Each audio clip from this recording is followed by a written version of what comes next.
Hey, what's going on, everyone? Our guys over at the Hasbro team, that is Lenny and our new guy Big Mac. Just in case you're wondering where Emily is, she's supposed to be over at SDCC getting set up. So we had our boy Lenny as well as our new guy Big Mac unbox the new G.I. Joe classified Stinger. So I figured I'd do a quick video for you guys so we can actually discuss what we're going to like about this new vehicle and what we're going to dislike about this new vehicle.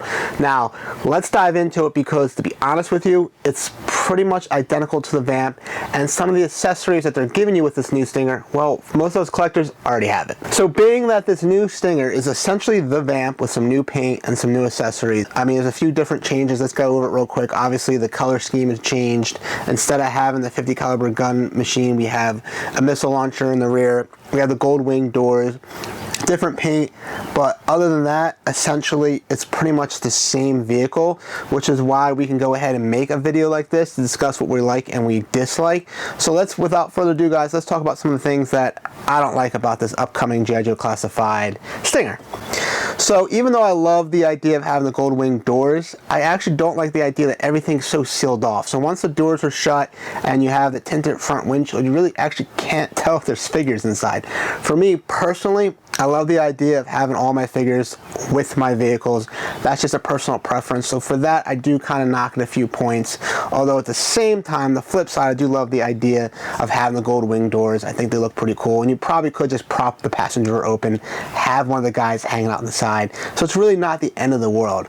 But my next complaint, and probably my final complaint, is, to be honest with you, was with the accessories. So the blast effect that's come with the Stinger, actually same with blast effects we already had in a few other different pieces. I went ahead and added it to my heat-seeking missile setup here that goes with my HISS tank.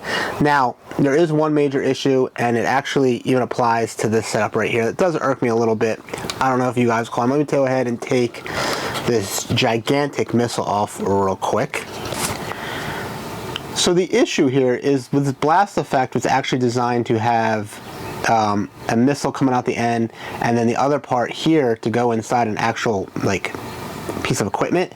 So when you actually put it into a missile, it's pretty unrealistic because it shouldn't be smoke first then fire. It really should be like this: fire and then smoke. And typically I'm not a person, I feel like I'm picky, but just for some odd reason it does irk me. Now with this particular setup, it doesn't look as bad, I don't think, because I have a secondary blast effect down here to kind of help add to some of the realism, if you will. So I'm going to go ahead and clip this back on real quick. And I don't even have an issue with companies reusing molds and different accessories, but I just wish they actually just would have flipped it around. To me, it's not a big deal. Maybe it is, maybe it isn't, but it just kind of irks me. Comment below, does that something A, you notice, and B, now that I pointed it out to you, does it now bother you? So guys, I don't have a ton of complaints. Really, overall, it's going to be a great vehicle. I ordered two. There's a lot of phenomenal things we can discuss about the Stinger. Once again, not a ton of differences as far as, you know, an overall vehicle. Obviously, different paint, the gold wing doors, the front tinted windshield, as well as the missile launcher in the rear.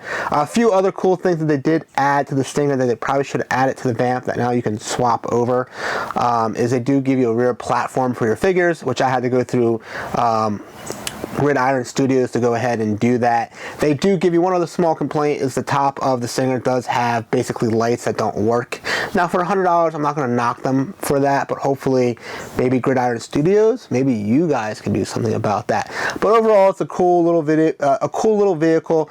They did address some other major issues. For one, this thing is sold out, super expensive, well over $200 in secondary market to get your hands on one of these. So it's definitely doubled in value. So with the Stinger, they have that available everywhere. It's available on Amazon. It's available all your big retailers, all your toy guys. Shout out to, it's a Big Nerdy. I always like to support the small guys. He actually has it available, I think, at retail with even free shipping. So make sure you support the small guys, which I'm gonna go ahead and do because I accidentally ordered from Amazon. I'm gonna go switch my order to him. But guys, just want to do a quick video discussing. Tell me what you think below. Did you order 1, 2, 3 of these guys? What are your thoughts? Do you agree or disagree with me? I appreciate, as always, you guys tuning into my videos. Make sure you go ahead and smash that like button. As I already mentioned, comment below. And please consider subscribing for future videos. I'll see you guys in my next video. Take it easy. Peace.